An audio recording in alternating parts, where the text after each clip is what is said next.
Liigiin dubartootaa paartii badhaadhinaa yaa'ii tokkoffaa isaa magaalaa Hawaasaatti geggeessaa tureen aadde Zaharaa Humaddiin pirezidaantii liigichaa, aadde Maskaram Abbabee fi aadde Xaayibaa Hasan itti aantota pirezidaantii gochuun filateera. Itti aantuun pirezidaantii fi hooggantuun waajjira liigii dubartootaa paartii badhaadhinaa aadde Maskaram Abbabee yaa'icha booda ibsa miidiyaaf laataniin yaa'iin liigichaa sanada sagantaa fi dambii ittiin bulmaataa akkasumas gabaasa inspeekshinii fi naamusaa irratti mari'atee murtoo dabarsuu isaa dubbataniiru.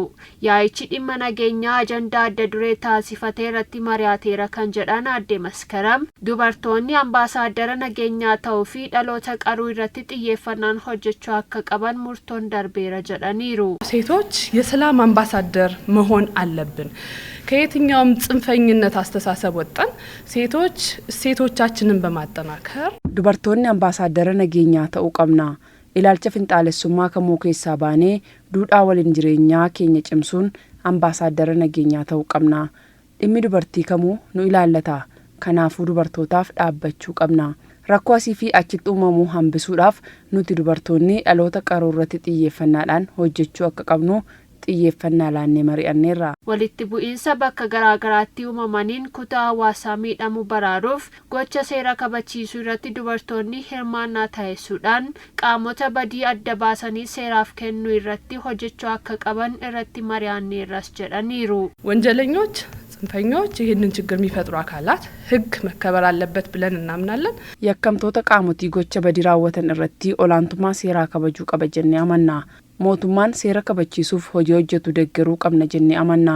Kanaafuu odeeffannoolee kennuun rakkoo uumamu dursine ittisuuf hojjechuu qabna jennee waliigalteerra geenyeerra.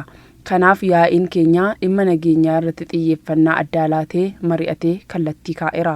Gama biraatiin fayyadamtummaa diinagdee dubartootaa mirkaneessuu fi qaala'insa jireenyaa qolachuuf liigichi kallattii kaa'uu aadde Maskaram ibsaniiru. ብልጽግና ፓርቲ ሴቶች ሊግ ከ3.2 ሚሊዮን በላይ አባላት አሉት። Liigiin dubartoota paartii badhaadhinaa miseensota miiliyoona 3.2 ol qaba. Teeknooloojileen haaraan yoo dhufan dursinee fayyadamuun gara hojiitti hiikuu qabna jennee amanna. Kanaafuu qonna magaalaa irratti gahee adda duree ba'achuu qabna. Hojii hojjetamaa jiruun bu'aan argamaa jiraachuu gamaggamneerra. Kana caalaa bu'aa galmeessuudhaaf qonna magaalaa irratti xiyyeeffannaan hojjechaa jirra.